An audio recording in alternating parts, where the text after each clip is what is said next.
سلام البنات، هذه بعض تحضيراتي لذهابي إلى مكة إن شاء الله. كانت عرضتني أختي ودارت لي هذا الفطور الشباب اللي راكم تشوفوا فيه دولمة بالزيتون، ودارت لي ذاك الطاجين الحلو بحلوة الترك.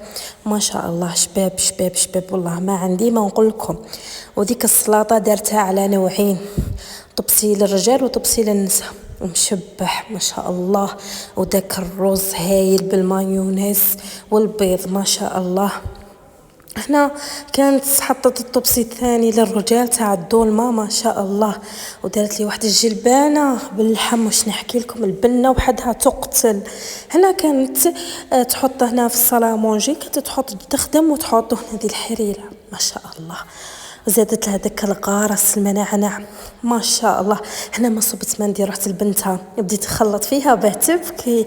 وهذا الخبز وهذه الطابله النهائيه، واش نقول لاختي الله يجازيك. هذه العرضه كانت قبل ما نروح لمكه ان شاء الله، رايحه نهار الثلاثاء. وهذه درتي شويه تفاح اتاي الله يجازيها.